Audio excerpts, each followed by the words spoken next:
Rukey Styles is an Emmy-nominated hairstylist based in Chicago who crafts innovative styles for the entertainment industry. Her extensive hair education and experience have given her the expertise and skill to style all hair types, including natural and textured hair. She's an artist who communicates the producer and director's vision by using styling as a creative vehicle to bring TV and film characters alive. With over 20 years of experience, Rukey has worked with various talents such as Golden Globe winner Awkwafina, Jennifer Hudson, Lexi Underwood, and Regina, while also having served as the hair department head for HBO's Southside, Disney's Sneakerella, and Disney's Saturdays. Today, I am joined by Rukey Styles. Rukey, welcome to the Volume Up podcast. How's it going? Hey, how you doing? I'm good. I'm great. I'm thrilled to have you here. Rukey, for those who are not familiar, could you tell us a little bit about how you got to beauty? We'd love to hear it. Well, I'll start with how I started doing hair. Okay. As a teenager, I had a head full of hair, too much hair. Too much. My mother could not handle it, so she sent me to the salon, and it took hours for me sitting under the dryer, and I got tired of it. So I grew up with my hairstylist. I was a little girl. And in high school, I guess he didn't realize that I was in high school. And so I kind of got displeased with some of the styling choices that he did for me. He would mound all my hair on the top of my head, and I had like a curly ponytail, like Shirley Temple. And this one day I said, I'm in high school. And his face was so surprised. He was like, oh, baby, I'm so sorry, and kissed me on my forehead. And I just decided at that moment, I would rather experiment with my own hair. And so I did. I messed it up real good because I did not understand hair. I just was thinking about it from a styling point of view. And I started doing friends and family. And I was like, okay, I think I could make some money at this. So when I graduated from high school, I started hair school 2 days after graduation. Oh, wow. Looking back, I was really committed as a young person, a young adult, to really do that. Like I forfeited my summer and went straight into the business. Wow.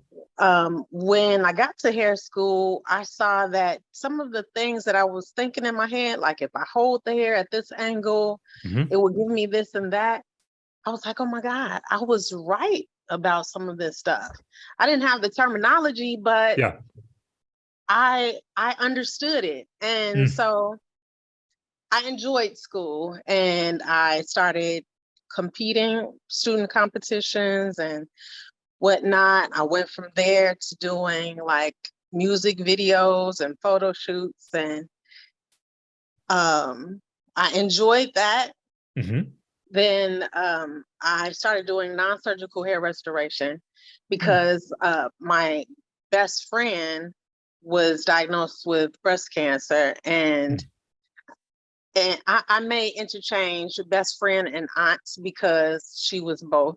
Okay. And anyway, she was diagnosed with breast cancer. And so that encouraged me to get training for non-surgical hair restoration. So I took a class for that. And by the time I grew the confidence and knowledge of what I was actually doing, she had regained her hair, thank God, with remission. But what I learned was so many other people needed my services. So I serviced them. I serviced people with alopecia, people who were, going through cancer treatments or any situation that would cause them to need something to kind of cover up their hair and give them back the sense of self. That's what my mission was to do. So with the knowledge of wigs and really just trying to make people look as natural as possible, it gave me an in to the theater world because I was familiar with wigs. So now I'm working in theater, and what I didn't know at that time is I was working with, I guess, the TV season kind of died down. So all the TV people were working on theater. I didn't know that I was working with all the who's who for a TV. And so when the TV season picked back up, one of those people reached out to me. And so then I started doing TV. And then that led to film. And so here I am, one thing leading to the next, and here I am.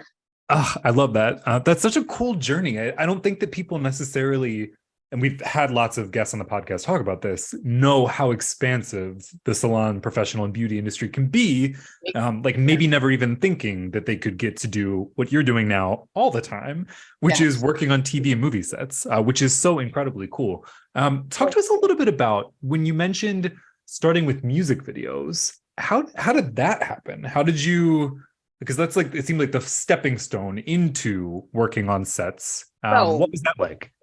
I didn't go into detail of exactly how that went, but yeah, I started out for my clients, I would do something a little special for them for the holidays. And it came to me, I've done a calendar with my work on it, whatever, but I said, I'm going to do a professional photo shoot and I have my clients on there.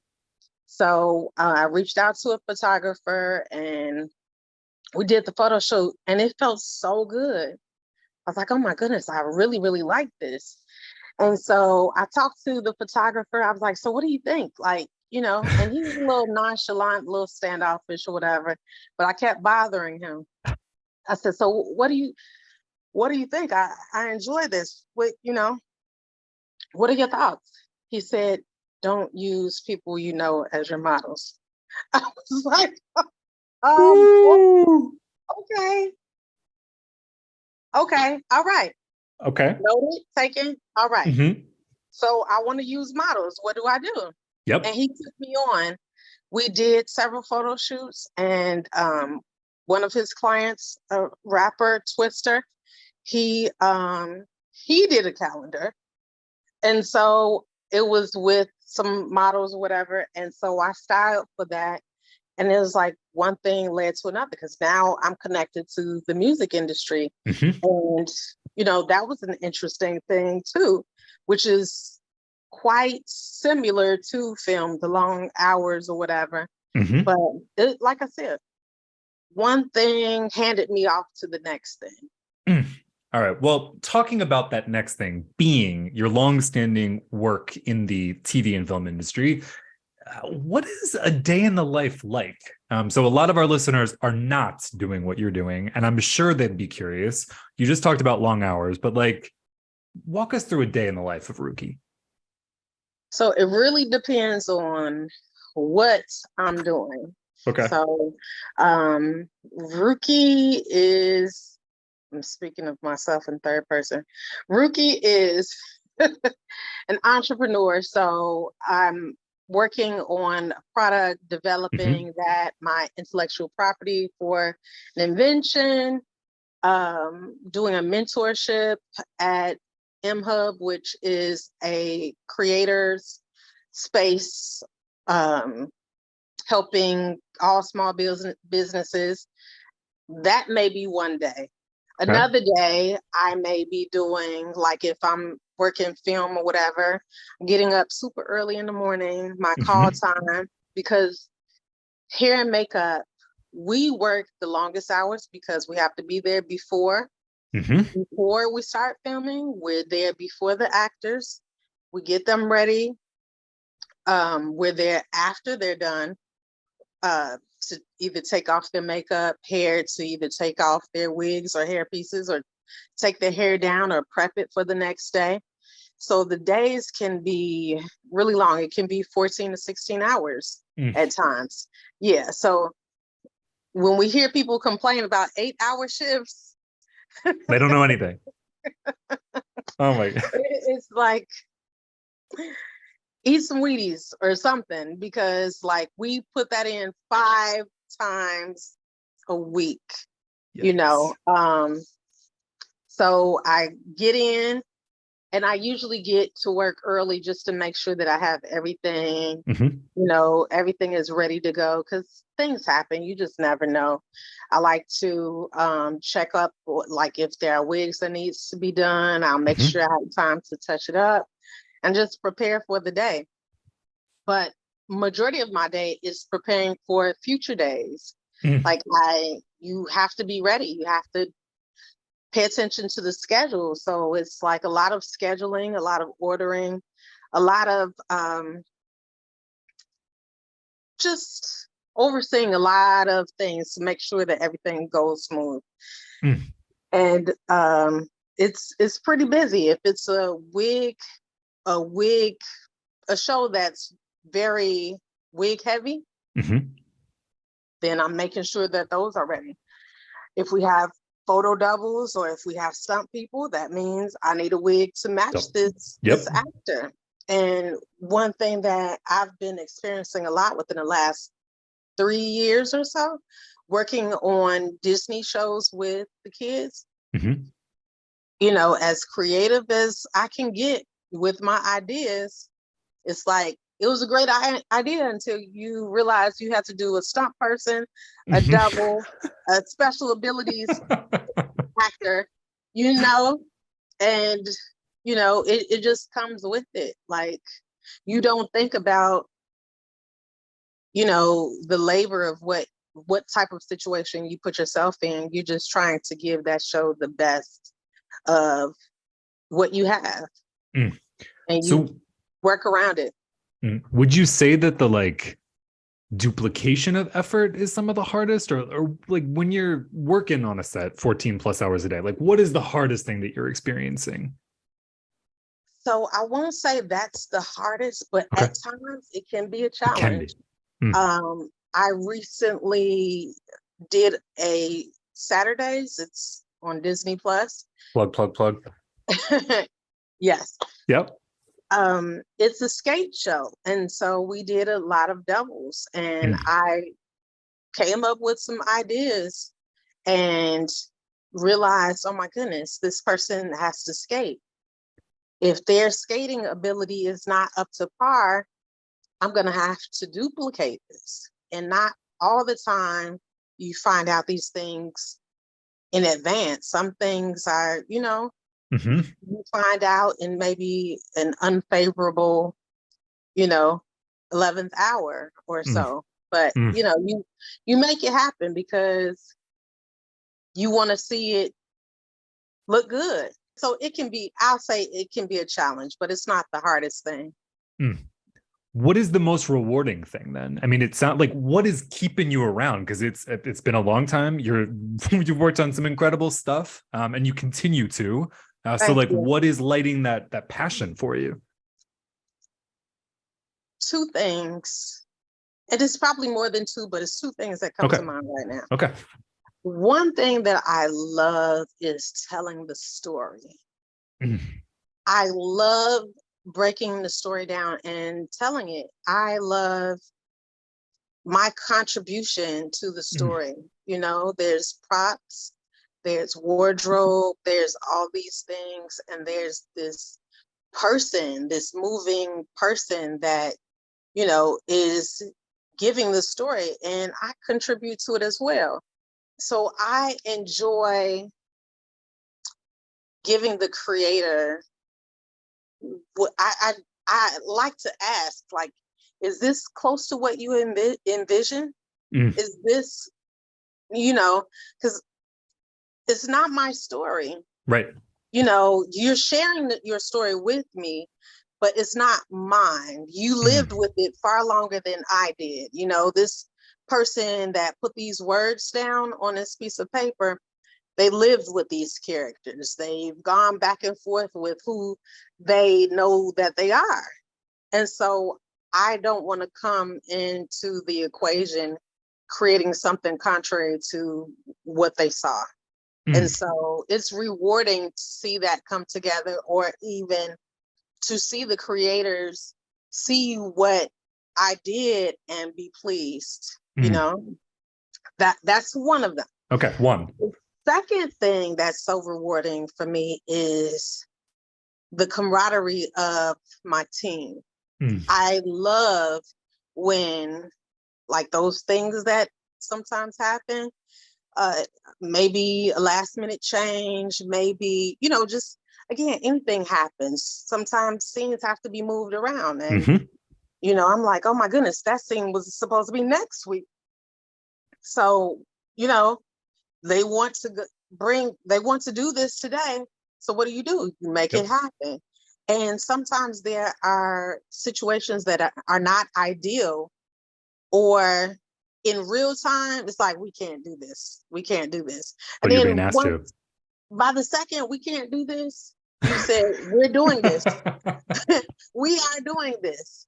And one thing that I'll say is all hands on deck. That means I need everybody Mm. who's, not doing anything. And I don't mean not doing anything, but not doing something that is time, something that's needed right away. I need help. Let's get this together. Mm. So we have gotten some things together on the fly. And at the end of that, just knowing that production doesn't always know what we do or what we have to go through or what it takes. Mm. But at the end of it, for us to be able to do a high five that we did that as that person walks out the trailer, that's everything for me. Ugh. That's everything. We have our own personal celebrations because we know, Mm. and I myself being a department head, I appreciate it. This business, it's not like live entertainment, but there are moments that you have to treat with urgency, Mm-hmm. to make the things happen. So I love that. I love that. I love when my team is learning and when they're doing, and that's rewarding for me. Oh, I love that. It just, you've painted quite a picture. I feel like everybody's going to want to be on your team now. That's listening to this podcast, the way that you're describing that, like, coming together, but also towards that vision, which I think is such a cool thing to think through, which is, you're right. Like, you're contributing and maybe you're doing a little bit more of the lift in terms of what it's ultimately going to look like, but it's a collaboration and you've got to have all of this input and determine like what you're going to take, what you're not going to take. And I'm sure that that's not easy all the time. And some people might be more opinionated than others. I'd love from your perspective, like, what is a show or a look or something that you've created over the years that you're most proud of, or like you're just like to that moment of celebrating once the door closes to the trailer? Like, what are those things for you? I probably can't make that be one thing, but again, the situation that I was just talking about, Yeah. one show I was working on and we had to do a stunt double. And I had been asking for a photo of the person so that I could be prepared, and I didn't get that. So on the day, I see the actor and I said, all hands on deck. And we got busy. We did it. We did it. And it was impressive when people saw it. They were like, oh my God. And I just was like, this was Jesus. It was not us. It was a higher power. It was the It teamwork. really was. But, like, there are moments like that I could probably say on every production. Not the same scenario, but the same outcome of, being pleased and, everyone feeling like there was a part of this moment that had to happen, working on Sneakerella, that was another big thing. That's a great takeaway. I knew that when we were working on it, we were working on something special. And, I just wanted it to translate as that. And to see Sneakerella, it was much more than what I could have envisioned. And the director, she had a vision. She had a vision, and I only had a small part of it, but I'm very proud of that. And, working on that project, that was, I believe, the first project that I worked on. I department headed in the pandemic. You Mm. know, we had to quarantine for 14 days back in those days. And, you know, just with those challenges with the pandemic and, you know, the uneasiness, everyone wanted to work, but it still was an uneasiness that came along with it. Hmm. And trying to remain safe, you know? And we did it. We did it. I, you know, I'm amazed and I'm so grateful for that opportunity because that afforded me the opportunity to be nominated for an Emmy. I couldn't ask for Which, anything more. congratulations, such a big Thank deal. you. How does that feel? I mean, you talked about like one thing prepared you for the next thing. This is a big deal. An Emmy nom is something to be commended. Thank How do you you. feel about it? I feel so it didn't feel real leading up to it. Like the weeks coming up to it, it did not feel real. It didn't feel real until we were there. And then it was like, oh my goodness, I'm here. How, you know, how? It it was just like walking on clouds. Mm, I'll say that. mm, And now post Emmy Awards, I gotta get there again. mm. I gotta get there again, you know? Yes. Yeah. Oh, well, and I'm sure you will. So let's be clear. Rukey, advice that you've got for, you know, somebody who's maybe thinking of trying to get into TV and film, if they maybe aspire to be an Emmy nominated hairstylist, I'd love to get your words of advice for them. People reach out to me often Mm-hmm. about working in the industry and people who I've been people have reached out who were in school, who were about to come out of school, who just got out of school, and I'm sure that they don't understand really my words, but my suggestion was to work in a salon. First. Work in a salon. Okay. Work in a salon and work on everything. Don't turn Mm, anything down. Mess up some stuff. mm, Mess up some stuff and figure out how to fix it because the world in a trailer is having 10 ways to achieve one thing. mm, You have to have these things in your pocket. And if you're fresh, you don't. Also, you have to, time is a very big thing. So if you're just starting, you learning technique. You yep. have to, it's just important. The producers, it's everything is about time. Yep. Time is But money. also you have to be skilled because there's not going to be a show that everyone wears the same hairstyle. Mm, Someone reached out to me, it was a hairstylist through Instagram saying that she wanted to do some other things. And I looked at her page and everyone had the same hairstyle. So, you know, it's do some things, mm, try some things. Don't be afraid to try things because to work on a show, it's not a client, it's a story. And you have to style based off the story. I don't care what's the trends. You may never get a chance to do that on a show. It's a mm. possibility depending on what the genre is, you know, the time, all of that. So just be as well-rounded as possible and take an opportunity to try and work with all textures of hair. Just Mm. be able to do anything because like for myself, I'd rather have a team of people that whatever I throw them, they can handle. They can handle it. Yep.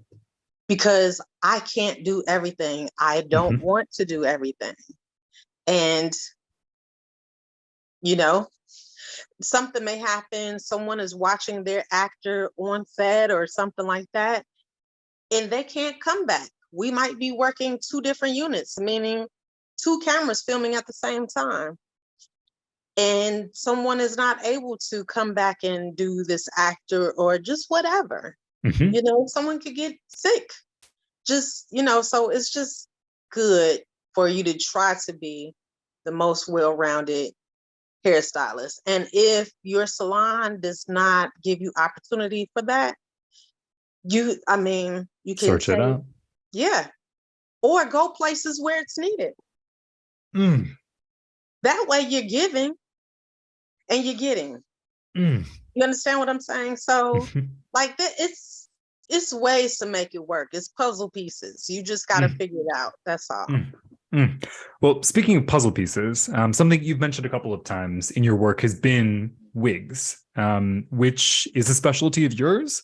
And I'd love to talk about that because I think that it's something that is not addressed as much as it should be, particularly given the popularity and so many brands and product now that are geared towards wig wearing and wig care, etc. So what's your take on like what is key to be well versed in working with wigs?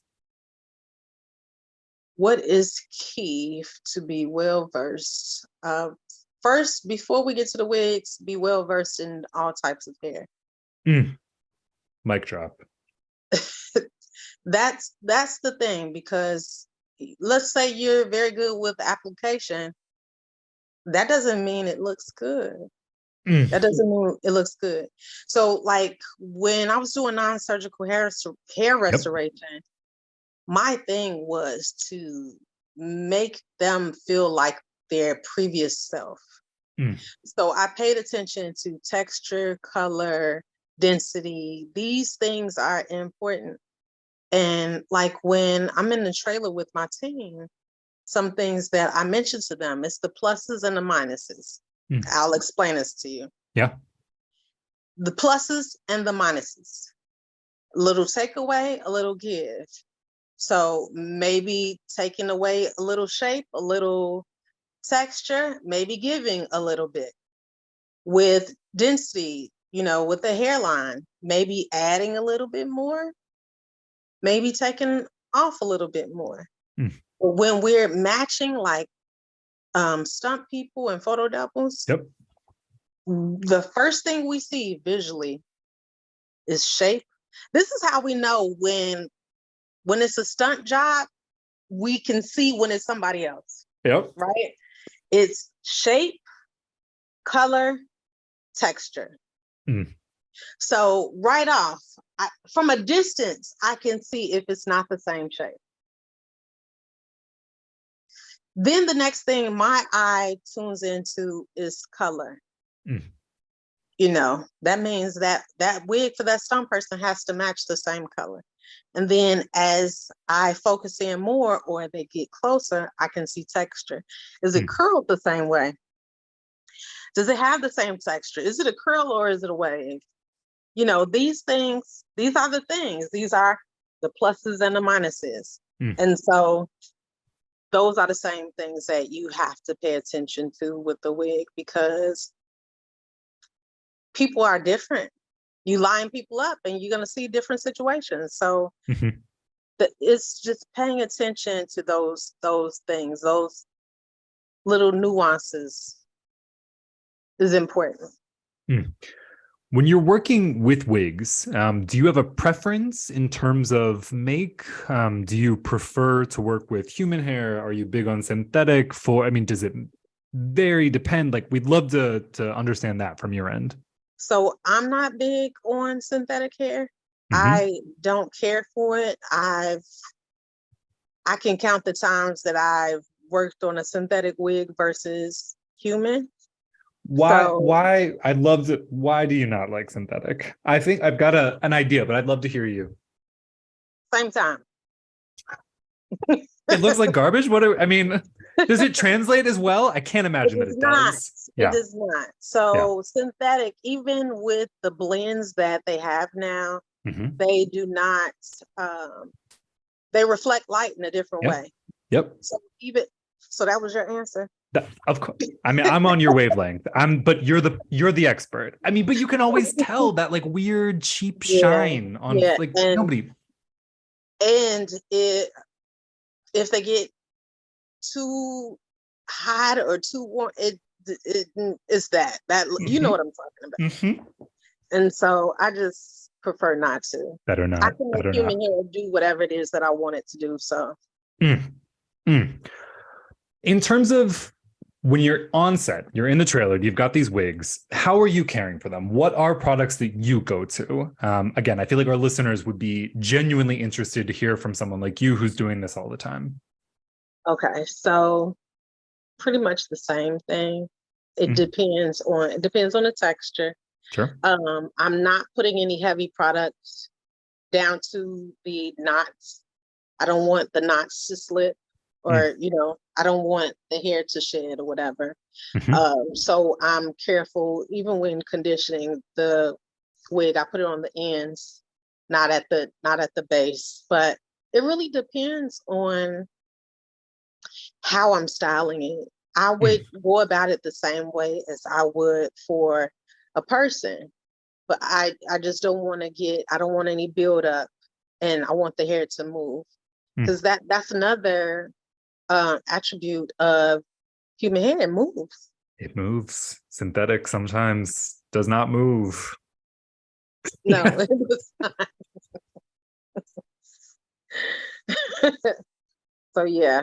So, I mean, you've talked a lot about this in terms of initially working with your bestie, your auntie, who was experiencing hair loss, helping people to feel as confident, as beautiful as they did before experiencing the hair loss. And some of that was accomplished through pieces and wigs. Yeah. What do you think about folks that are maybe experiencing that themselves, or know someone who's going through that, in terms of like recommending product or like places to go that specialize in wigs for that sort of thing? Like, what are your thoughts there? So anyone that's experiencing hair loss outside of medically induced Mm-hmm. alopecia, I would first tell them to go see a dermatologist. Go to their physician and let Mm-hmm. them send them to a dermatologist, because I mean, it's inside out usually for the most part. Yep. So, I'm not a doctor. Mm-hmm. I've never been a doctor, but I can make some things. We hairstylists, we can make some things happen. But Mm. sometimes we need to pay attention to our bodies, because our bodies are telling us things, you know, Mm-hmm. and we can't, even with the hustle and bustle of how things are, working and this and that, we still have to take out time for ourselves and pay attention. You know, maybe you thought you were handling something better than what you are, and it's showing Mm-hmm. its face there, or it's so many things, so many illnesses that affect your hair. Yep. And so just that's what I would say. Go see a doctor, because that could be Get your lead to diagnosis. an early diagnosis, Mm. you know? Mm-hmm. So All right, so let's say we've got our diagnosis. We know what's up. We're treating it as we should, but want to do something about this hair loss that we're experiencing. From absolutely. your end, are there places that you would recommend? Are there sites that you go to for wigs that you love? Like, anything to share with the listener who might be experiencing this? Well, I would say look around. Like, everyone doesn't have to have a very expensive wig. I would say check out your local wig store. Mm-hmm. That may be suffice, Mm-hmm. but start there. If you're looking for something, or I'll say your budget can handle it, and this situation is not a temporary situation, Mm-hmm. check out your local non-surgical hair restoration Mm-hmm. boutique. There are some, I'm sure, in every city, or that you would have access to. And the way Instagram and social media is, you can find someone. You can find them. Yep. Yeah, you can find There's a someone. will, there's a way. There is. Because, it's a big thing now. It's one thing that's interesting for me is that when I was doing non-surgical hair restoration, I would not dare. And it's crazy. I've done promo shoots, I've taken photos, I've done videos, and I just wouldn't allow myself to post these people in their vulnerable state. And that was just me. I still have the stuff, but now people, they're posting them. They're posting the people. I can't say how the client feels about it. I mean, in some of the cases, they're down for it, but it just shows how things have changed so much, you know. But yeah, so people are showing their work, and just reach out. I love that. Let's talk a little bit about how something else has changed, which is, I would say, arguably, the last like 5 or so years, the popularity of wig use in popular culture, quote unquote, which is to say, outside of where it had always been popular within the Black and textured hair community. Increasingly, we're seeing white celebs rocking wigs in ways that they hadn't previously. What are your thoughts on this phenomenon that we're seeing? Are we happy, not happy, doesn't matter? What are your thoughts? So I don't think it's a phenomenon. So from my world, the industry, this is not a new thing. Just somebody spilled the beans and now everyone knows. And how do you know it's a wig? If it's a bad wig, then you know that it's a wig. But if it's a good wig, how do you know? You shouldn't know. Oh, that's so good. Exactly. So no, people are just talking about it now. You know, extensions, that was an elite group of people that wore those things. You know, everyone wasn't privy to that, you know. So are extensions new? Absolutely not. Nope. You know, people just didn't talk about it. Well, now that people are talking about it, and the marketing is sort of opening up to all, as it were, do you feel like this is a good thing, that now products that were maybe more expensive or less expensive because they're more popular, like, I mean, you talked about give and take with other instances for styling. Do you feel like this openness to talking about wig and extension use is going to change things for the whole industry? I think it has. I worked on a show where Chris Rock was working on. I was day playing Fargo, and I wanted to tell him so bad, you changed my business, when he came out with his pretty much documentary, Good Hair. Yep. Good Hair. Yep. Everyone started selling hair. Everyone started looking into doing these wigs. So, you know, at that time, there weren't a lot of people doing that. And so it got watered down. If everybody is doing this thing, it's no longer exclusive. But also, because everyone is doing its thing, the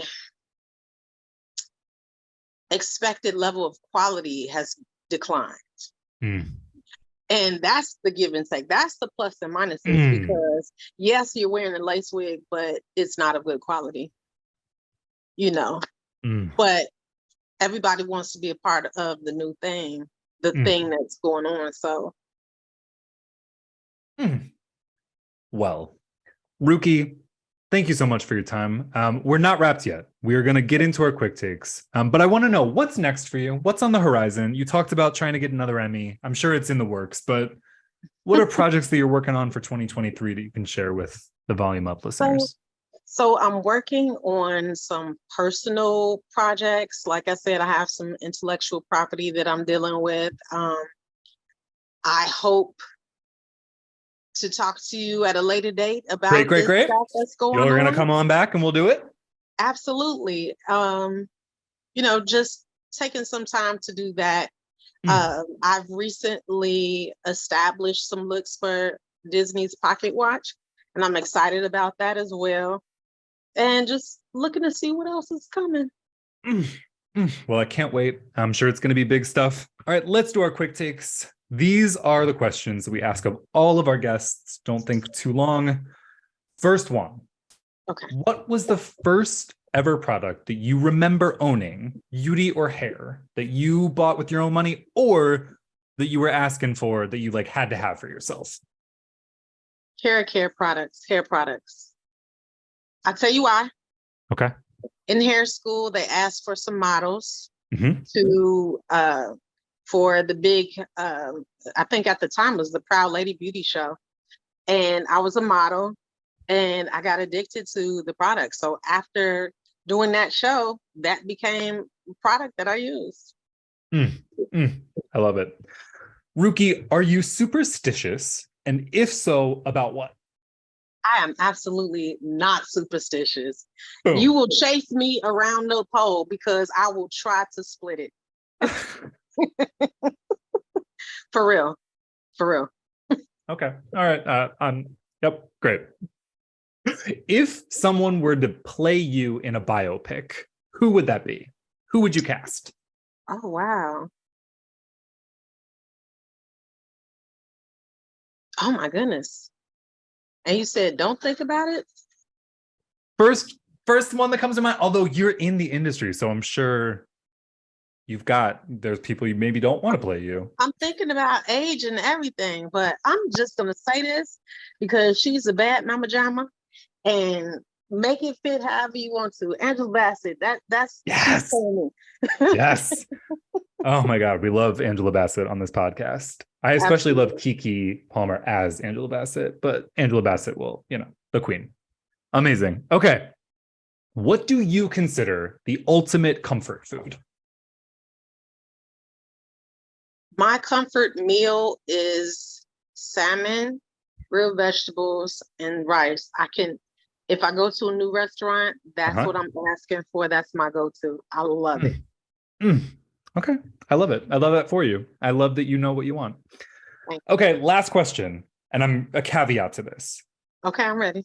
Say that you're on a deserted island and you can only bring 3 beauty products. What are you bringing? The caveat is you don't have to worry about, you're not going to starve. You're not going to die of thirst. You've got shelter. So like all of the subsistence stuff, you're good. So beauty products, what would you bring? I would bring Preeminence styling mousse. Okay. I would bring Kimra hairspray. Can I bring the Kimra line? Can I bring the line? Okay. We'll allow for you. We will allow it. The whole line. Got it. Thank you. And I would bring Carrot line. Boom. Oh, Rukey, thank you so much. It was a pleasure chatting with you. So excited about what's to come, but also really excited that you shared so much of your experience and sort of gave us a peek behind the curtain in the styling trailer for TV and film. Come back anytime. We'd love to have you. Thank you. It was so fun. I love to come back.